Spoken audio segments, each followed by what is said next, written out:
So today we're doing a look back at review for Remnant from the Ashes. This is a great sci-fi Souls-like. It combines Souls with shooters, but more specifically, it combines Souls with Destiny. And if you ever tried to play a Destiny mission fairly underleveled, then you know it's pretty much Souls with guns, you know. The shooting in this game is really good. You can just feel it instantly. It's one of those few type of shooters that does that. The dodging is really good. It's good how they made it work for ranged attacks as well. With how it sort of like signals, you know, visual and sound cues.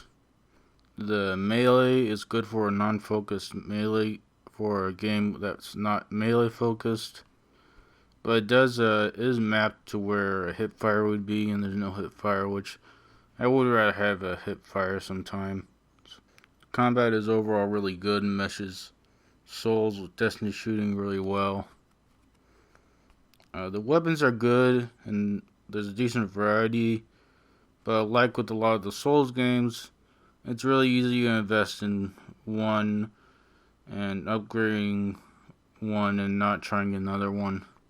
And it's even more so here because there's less weapons, and the weapon mods are good and unique weapon abilities that are fun, but unfortunately I got the ones I liked really early, the healing and the fire, and so I didn't really mess around with those too much.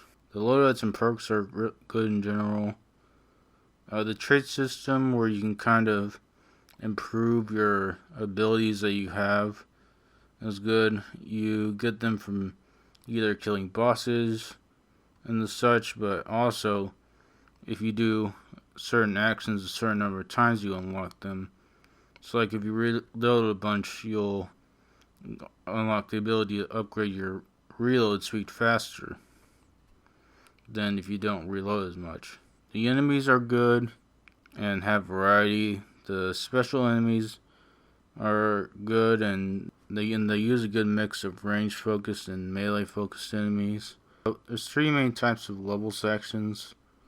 There's the wide but still linear, more open levels. The dungeons, which are narrower, but which have many different crisscrossing paths.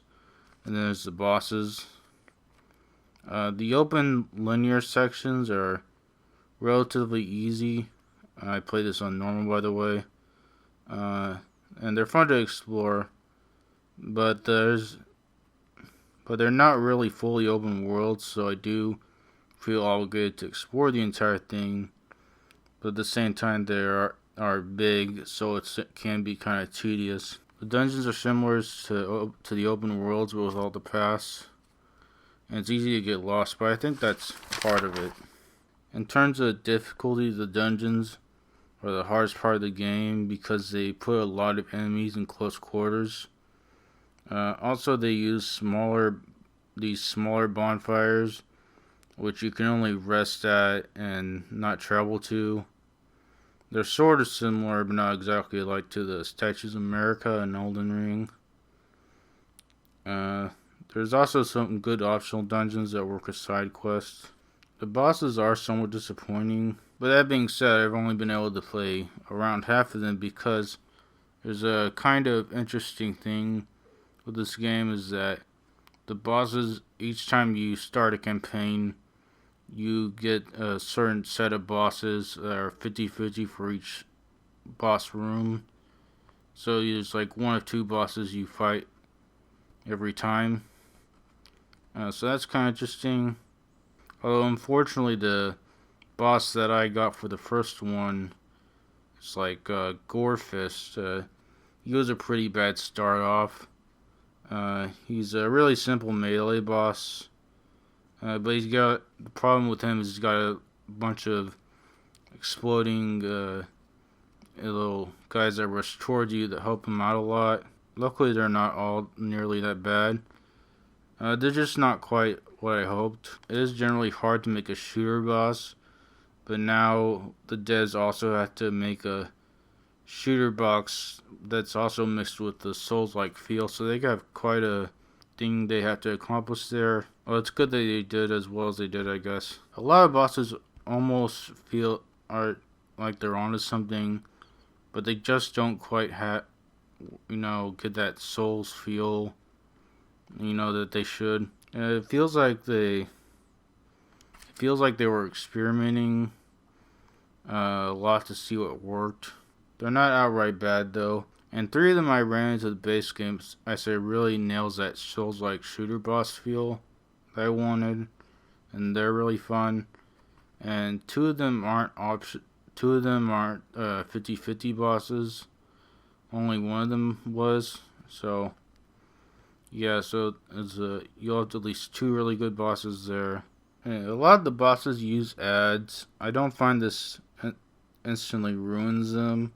And you do need to kill enemies to get more ammo in this game. I don't think they're really generally that bad though. I think they're fine for the game.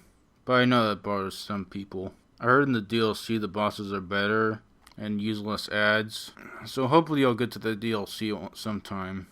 I don't know if I'd do a video on it if I did though. There's also a bit of thing that I think it's a bit easy to get over leveled. There's just a lot of loot in this game. The structural level design is decent. Unfortunately, there's some copy pasting the small bits of the levels, especially entrances and exits of dungeons, which is a really bad place to have that because it can make you ask like, have I been here before? But since it seems to be a smaller developer team, I'm kind of forgiveful of that. There's also some annoying path blocking instances. It's okay to block paths, but it's sort of like in those Call of Duty maps where they had like a picnic table or a custodial cart blocking your way. This is kind of even more annoying. It's like, oh no, I couldn't possibly walk up this slightly steep hill. Dark Souls itself does this too. There's like a pile of rocks that block you in Dark Souls 2. But I do think in here it's a bit worse. Moving on to sort of story stuff, the world is really interesting one. It's a somewhat niche teleport to another world subgenre of sci-fi, which includes things like Mist, The Dark Tower, John Connor Mars, and a far less niche one, Stargate. It's a genre that I don't think gets enough play. And the worlds feel really alien and there's really interesting stuff. They got like these future aliens and these primitive aliens, and they're both living in like this destroyed metropolitan area. It's really interesting. Unfortunately, before you can see the new worlds, you have to go through Earth. And Earth isn't that bad, but it's not near as interesting as what comes next. It does make for this great moment when the more sci-fi part of the game sort of just appears in front of you. I knew pretty little going into this game, and that was definitely more surprising moment to see all the sudden sci-fi-ness. The story is a decent mix of between Dark Souls, hidden story, and a more straightforward one. There's some unique characters, and there's a lot of interesting civilizations. There is some sloppy narrative stuff.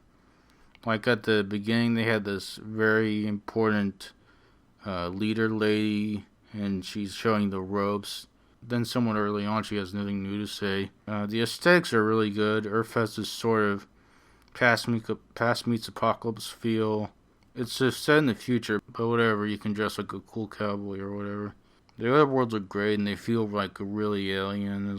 There's that interesting setting with the future and primitive aliens. There's also things like industrial swamps and jungle temples. There's good use of color. Each world gets its own color palette, which makes them feel really different. I've heard that some people say this game is not very good without co-op. There are some games like that, but I don't think this is one of them.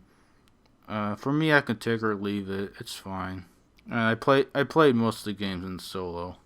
This game is a bit short for a Souls-like, but it's only $40. And unlike a lot of $40 games that should be like a $30 game, this could pretty much almost go for $60. And it's also free on Game Pass, last I checked. And although it made my fair few criticisms of this game, I really did like this. The gameplay is really fun. The world's really engaging. I'm giving this a 9.03. Thank you to anyone who likes, comments, or subscribes. I'll probably have my sci-fi playlist on this video. You can check that out. So anyway, that's about it.